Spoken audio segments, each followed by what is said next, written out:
Yun guys, welcome sa Palalab video. Magluto tayo ngayon ng dinuguan. Ingredients natin, bawang, sibuyas, siyempre hindi mawala dugo. Ngayon, baboy natin, alam mo naman sa Canada, puro frozen. Ito ngayon, maghihiwa na tayo ng laman ng baboy.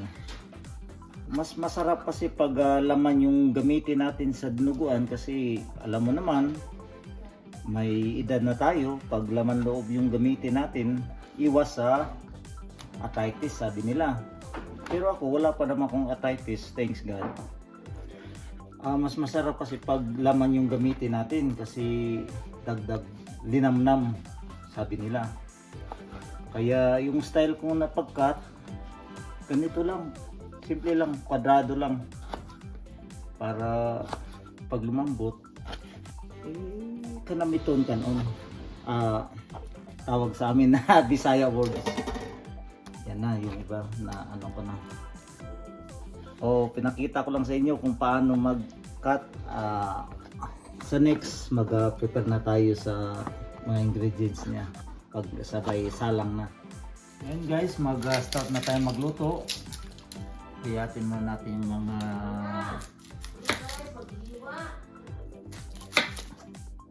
yun na nga, maghiwa ng mga sibuyas. Yung sikreto kasi sa pagluluto, maraming sibuyas at bawang mas masarap. Yan yung natutunan ko sa nanay ko. Yun yung ano niya sa akin. Isang buong sibuyas, it's better. Masarap. Yan yung sekreto dyan sa pagluluto. Tapos ano natin yung mixer na nakapanat. Kaso lang naiyak na ako. Hindi naiyak sa sarap kundi naiyak sa sibuyas. One more.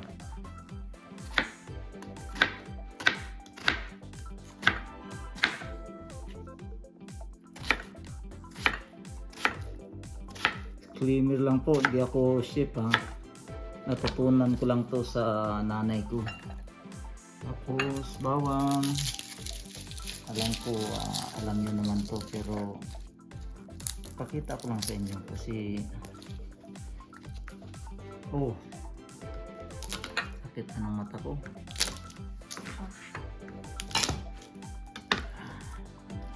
Nalitay ka bagong bugtaw ka. Sakit ng mata. Tapos habang naano natin sibuyas, turn on na natin yung ilan natin para habang naka ano na yan para kunting init. Start na tayo. Excited na ba kayo? Ito ang lutong aklanon. Baka hindi nyo alam, taga-aklan ako. Saka yung asawa ko. Ang asawa ko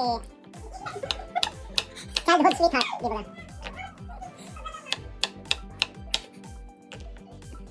Sarap to. Tingnan nyo mamaya. Ngayon guys, mainit-init na yung kalan, no? Lagay na tayo ng canola oil. Lagay natin ang sibuyas. Yun oh. Maraming sibuyas, mas lalong masarap. Yung sekreto niya. Kaso lang yung natin, hindi po masyado. Okay lang yan mga palalabs. Haluin. Muna ko lang yung mga sibuyas para calamarize daw. Sisya na kayo sa Tagalog ko. Pero kung Bisaya yan, tawag sa amin papuga-pugahon sa sibuyas.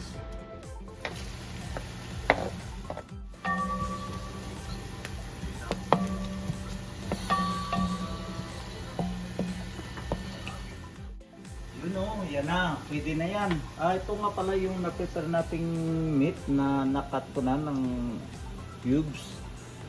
Pwede na natin ilagay ito. Good, ganda lang. Sinama ko na yung dami ah. Maglagay na tayo ng para manuot na yung ito na yun.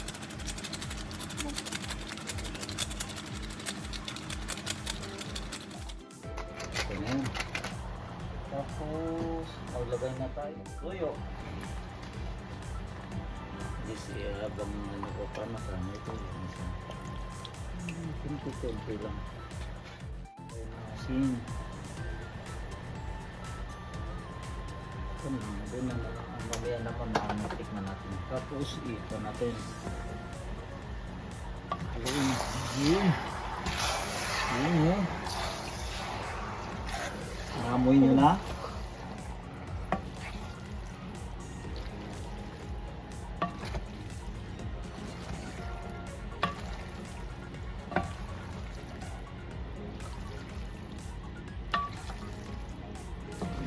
Prito niyan.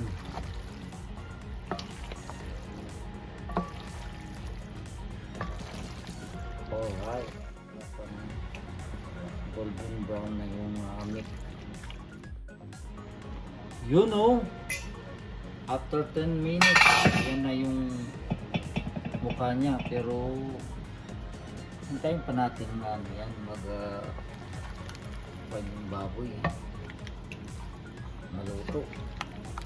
Kailangan kasi bago ilagay yung dugo, ano na siya, hindi na siya matigas.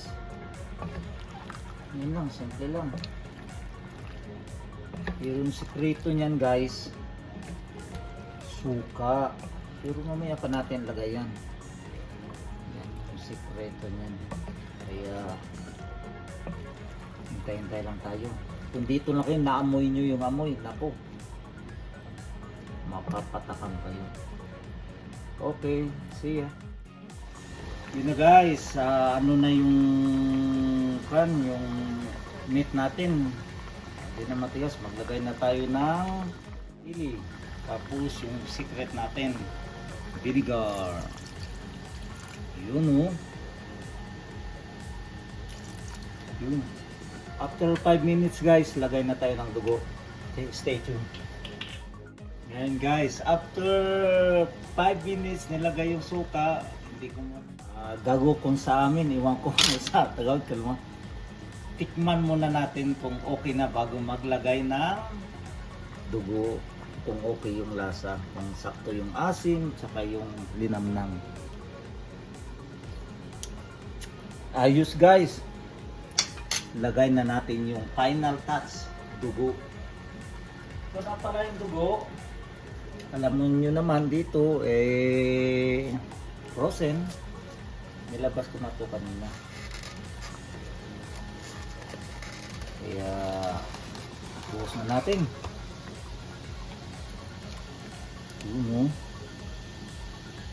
Dugo ng baboy yan guys. Para sagad sa dugo. Huwag muna natin haluin guys, hayaan lang muna natin. Ito na guys, haluin na natin. Oh my god. Ito na yung hinihintay nyo.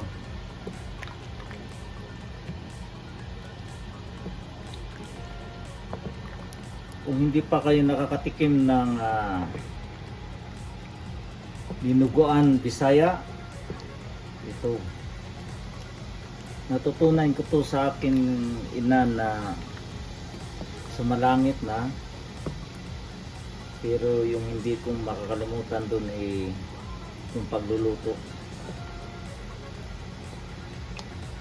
Hindi nyo alam, yung nanay ko nagluluto nun sa fiesta. Nano siya ng isang birthday, ganyan. After nyo nag for good sa abroad. luto-luto sa kung saan saan. Kaya yun, natutunan ko. Okay, maya after 5 minutes, final touch na tayo. Yun o. So na final touch natin guys. Titingnan natin at titikman natin. Kahit hindi na tikman to eh. Tingin pa lang at sa amoy. Nakakatakam na. But pero tikman pa rin natin. Kasi nga minsan hindi natin sure yung alat. Pero yung asim nito guys, the best na to. Saka limang na. Ano? Try natin.